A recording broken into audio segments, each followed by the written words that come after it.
आपने जो hidden camera use किए, ये हिडन कैमरा को जब जैसे कोर्ट में वो लेडी गई, तो कोर्ट में क्या इन एविडेंसों को माना जाता है कि एक प्राइवेट जासूस अगर इस तरीके से डिटेक्टिव एजेंसी, आप तो पूरे वर्ल्ड में काम कर रहे हैं, ना सिर्फ दिल्ली देश में पूरे नहीं, पूरे वर्ल्ड में वर्ल्ड में काम कर रहे हैं, तो ये सारे एविडेंस क्या हमारे भारतीय कोर्ट के अंदर और हमारे जो फॉरेन के जो कोर्ट्स है उसके अंदर एक्सेप्ट करते हैं इन? बिल्कुल एक्सेप्ट करते हैं। ठीक है, देखिए एविडेंस इज एन एविडेंस। ठीक है, ये मैटर नहीं करता वो एविडेंस कौन लेके आ रहा है और किस मेथड से लेके आ रहा है। ठीक है, evidence is an evidence. Method उसको निकालने का लीगल है इलीगल है, अपने आप में एक डिफरेंट केस है, एक डिफरेंट सब्जेक्ट है। मान लीजिए आपने लेकिन आपने आप जांच एजेंसी नहीं है, आप पुलिस नहीं है, आप सीबीआई नहीं है, लेकिन आपने एक सबूत को कलेक्ट कर लिया। अब उसको सामने वाले के जो वकील है वो भी क्रॉस कर सकते हैं कि नहीं ये तो टेम्पर्ड हो सकता है। ऐसे केसेस को आप किस तरह से डील करते हैं? देखिए, हमें भी पता होता है कि किस चीज़ को सामने वाला वकील किस तरह से कॉन्ट्राडिक्ट कर सकता है, तो हम उसको उसी हिसाब से करते हैं। Under section 65B of Indian evidence act जो था, उसमें आपको ओरिजिनल डिवाइस जिसमें कि वो रिकॉर्डिंग हुई है वो कोर्ट में प्रोड्यूस करनी पड़ती है विद द मेमोरी कार्ड। तो हम मेमोरी कार्ड और डिवाइस कोर्ट में प्रोड्यूस कर देते हैं, तो चेक कि आप एफएसएल में भेज के चेक करा लो ओरिजिनल है या नहीं है, टेम्पर्ड हो ही नहीं सकती। ठीक है, so we take care of that. और जो हम वीडियोस बना रहे हैं, अब तो गवर्नमेंट खुद कहती है जी आप जो है कोई रिश्वत लेते पकड़ा जाता है उसका ऑडियो कलेक्ट कर लो, वीडियो कलेक्ट कर लो, आप उसको एज एन एविडेंस दे दो। ठीक है, तो जो हम लाइव एविडेंस बना रहे हैं उसको गवर्नमेंट कंसिडर नहीं करेगी। बिल्कुल बिल्कुल। तो खास तौर से जी भारत के दर्शक जो इस वक्त इस प्रोग्राम को देख रहे हैं, अगर आप किसी डिटेक्टिव एजेंसी के पास जाते हैं तो ध्यान रखने वाली बात ये है कि जिस डिवाइस से वो एविडेंस कलेक्ट हो रहे हैं वो डिवाइस आपको जरूर आपके जो डिटेक्टिव जो एजेंसी आपने हायर किए वो आपको उनसे ले लेना, शायद आप लोग उनको प्रोवाइड भी करा देते हैं उस हिसाब से, ताकि वही आपको कोर्ट में ये साबित कर सकेगा कि ये ओरिजिनल प्रूफ है, कोई टेम्पर्ड इसके अंदर कुछ नहीं किया हुआ। I am right sir? बिल्कुल सही है, बिल्कुल। आगे बताइए सर। तो इस तरीके से जो है एविडेंसेस कलेक्ट किए जाते हैं और एविडेंसेस कोर्ट में पूरी मान्यता भी रखते हैं। और हमने हजारों केसेस में एविडेंसेस प्रोड्यूस किया और एविडेंसेस सिर्फ इसी तरीके से नहीं मिलते कि आपने स्टिंग ऑपरेशन बनाया है। अब आप किसी को फॉलो कर रहे हो, उसके सड़क के ऊपर वीडियोस बना रहे हो आप। ठीक है, जो वीडियोस आप बना रहे हो वो भी आप कोर्ट में प्रोड्यूस करते हो। दो लड़का और लड़की होटल में साथ में जा रहे हैं, साथ में बाहर निकल रहे हैं, उसके आप वीडियोस बना रहे हो। मॉल में साथ में घूम रहे हैं, कार में कहीं पे जा रहे हैं, कोजी हो रहे हैं एक दूसरे से, रेस्टोरेंट में क्लब में एक दूसरे कोजी हो रहे हैं, सिनेमा हॉल में कोजी हो रहे हैं। ये सारी चीज़ें जो है आप इनके वीडियोस आप बनाते हो और वो कोर्ट में बड़े स्ट्रॉन्ग एविडेंस की तरह पुट किए जाते हैं।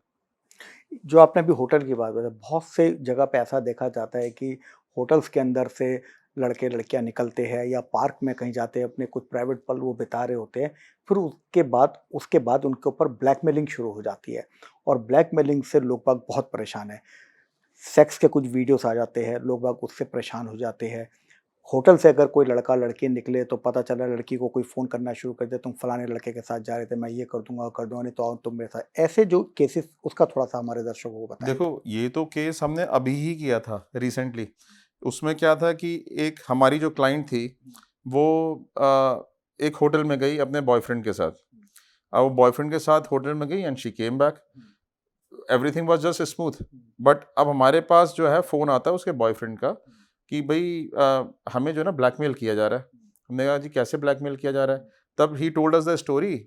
बाद में तो ये भी क्लाइंट बन गई थी, पर पहले हमारे उसके बॉयफ्रेंड का कॉल आया था। कहते हैं मैं अपनी गर्लफ्रेंड को लेके यहाँ पे इस पर्टिकुलर होटल में गया था और इस होटल में जब मैं गया तो हम लोग वहाँ से वापस आ गए, तब कुछ नहीं हुआ।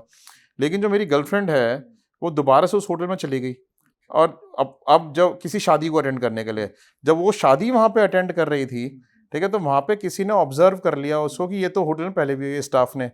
और जो शादी थी, एक्चुअली मेरी girlfriend is married to someone else, अपने हस्बैंड के साथ थी वहाँ पे। ठीक है, तो इसलिए उसने आइडेंटिफाई कर लिया ये तो अपने अभी थोड़े दिन पहले अपने बॉयफ्रेंड के साथ आई थी, अभी अपने हस्बैंड के साथ आई हुई है। उसने पीछे गया, सारी सीसीटीवी की क्लिपिंग्स निकाल ली होटल की, सारी उसने जो है उसकी जो चेक इन किया था उसकी सारी डिटेल्स निकाल ली। अब अगले दिन से उसने उसको ब्लैकमेल करना शुरू कर दिया। ठीक है, सो जैसी मिल गई उसको मोबाइल नंबर तो होता ही है चेक इन हिस्ट्री में। उसको पहले एक अनोनिमस नंबर से उसने व्हाट्सएप भेजा, वो तो समझ भी नहीं पाएगा किसका है, कि तुमने इस दिन पे ये यहाँ पे चेक इन किया था, ये आपका हस्बैंड है और ये जो है हस्बैंड के बारे में उसने पता शादी में ही कर लिया था, तो ये आपका हस्बैंड है, मैं इसको इन्फॉर्म कर दूंगा। तो जब हमने उसको गर्ल को इंटरव्यू किया, कहते कि सर मुझे जो है किसी भी तरीके से मेरे घर में ये बात नहीं पहुंचनी चाहिए, मेरी सारी फैमिली लाइफ ख़राब हो जाएगी, आप इसको किसी भी तरीके से टैकल करो। हमने उस जो ब्लैकमेलर था, अब हमारा काम था कि ये इसको मैसेजेस कहाँ से आ रहे हैं पहली बात, ठीक है, हमने कहा कि इससे और चैटिंग करो, आप इसको बात को आगे बढ़ाओ। तो हमने जब उसने बात को आगे बढ़ाया, ठीक है, तो उसने कहा कि जी आप मुझे यहाँ पे आके एक पर्टिकुलर जगह पे मिलो। हमने उसको कैमरा से इक्विप कर दिया था लड़की को, वो उससे जाके वहाँ पे मिली।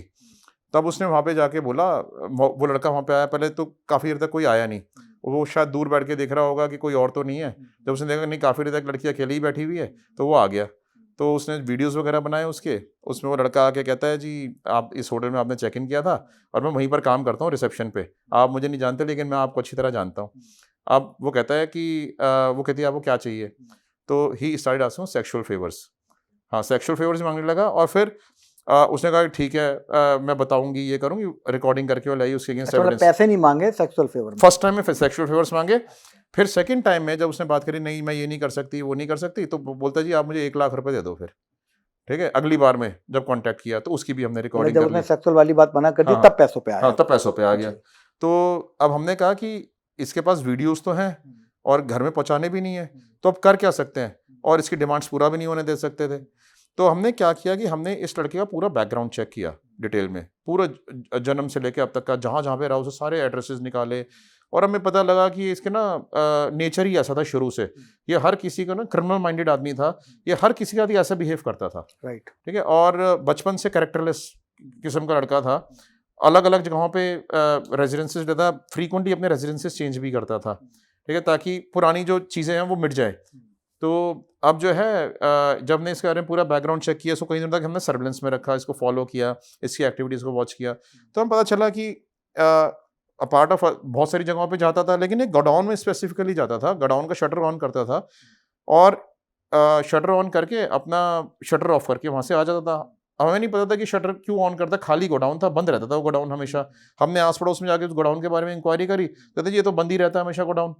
ठीक है, तो हमें ये तो पता चल गया कि ये सस्पिशियस है जगह, इसमें कुछ ना कुछ सस्पिशियस तो है अंदर। ठीक है, तो हमने क्या किया, फिर हमने जब इसके बारे में पूरा इन्फॉर्मेशन गेन कर लिया, इसके सारे पास्ट में कौन कौन से लिटिगेशंस चल रहे हैं, इसके खुद लूप होल्स क्या है, इसकी फैमिली में कौन है, इसको किस तरीके से दबाया जा सकता है, सारी चीज़ें हमने इसके बारे में पता कर ली। ठीक है, तो उसके बाद हमने क्या किया कि हमने एक दिन इनफॉर्मल कंप्लेंट फाइल करी पुलिस स्टेशन में, वहाँ के उस लोकल एरिया के पुलिस स्टेशन में, अपने कॉन्टैक्ट्स के थ्रू उनको कॉन्फिडेंस में ले लिया, अपने उनको समझाई, पूरी सिचुएशन समझा दी, और हमने उनको ये बता दिया भाई इस एफआईआर फाइल नहीं कर रही है फॉर्मल, और इसमें जो है क्योंकि एफआईआर जाएगी तो एविडेंस जाएगा कोर्ट में, हमारे को सिर्फ इससे रिकवरी करनी है चीज़ों की।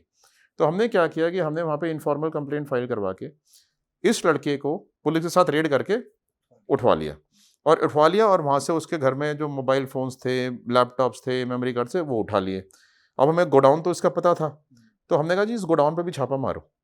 हमने गोडाउन पे छापा मारा तो कितनी हार्ड डिस्क, कितने मोबाइल फ़ोन, कितने मेमोरी कार्ड्स, मैंने पता नहीं, वो तो फिर जब हमने उनको सबको चेक किया, कितनी लड़कियों को ब्लैकमेल कर रहा था वो, कितना डाटा मिला हमें वहाँ से उस गोडाउन से।